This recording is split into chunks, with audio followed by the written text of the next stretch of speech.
નમસ્કાર દર્શક મિત્રો, હું છું રૂપલ વણિચિયા. સંપૂર્ણ ન્યૂઝમાં આપનું સ્વાગત છે.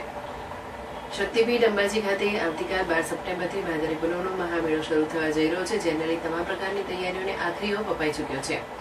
ખાસ કરીને અંબાજી આવતા યાત્રિકોમાં કોઈ પણ જાતનો અકસ્માત કે પછી હૃદયરોગના હુમલા જેવા રોગના ભોગ બને તો તાત્કાલિક સારવાર મળી રહે તેવી આરોગ્ય વિભાગે સંપૂર્ણ તૈયારીઓ કરી દીધી છે, જેને લઈ આજે અંબાજી મંદિર પરિસરમાં કોઈ યાત્રિક હૃદયરોગના હુમલાનો ભોગ બને તો કેટલી ઝડપથી સારવાર મળી રહે તે માટેની એક મોકડ્રીલ યોજવામાં આવી હતી, જેમાં ભોગ બનનાર દર્દીને ચક્કર આવતા પડી જતા તેને માત્ર 5 જ મિનિટમાં આરોગ્યની ટીમના કર્મચારીઓ સ્થળ પર પહોંચી અસરગ્રસ્તને 108 એમ્બ્યુલન્સ દ્વારા હોસ્પિટલ ખસેડવામાં આવ્યો હતો.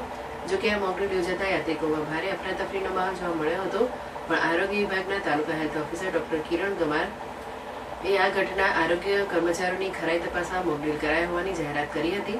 જોકે અંબાજી સરકારી હોસ્પિટલમાં પણ કોઈ પણ જાતના અકસ્માત કે આવા હૃદયરોગના યાત્રિકોને લાવવામાં આવે તો પૂરતી સારવાર મળી રહે તેવી ડોક્ટરો સહિત આરોગ્યની ટીમ ખડેપગે તૈયાર હોવાનું હોસ્પિટલના superintendent doctor Y Makwana hospital અંબાજીએ જણાવ્યું હતું.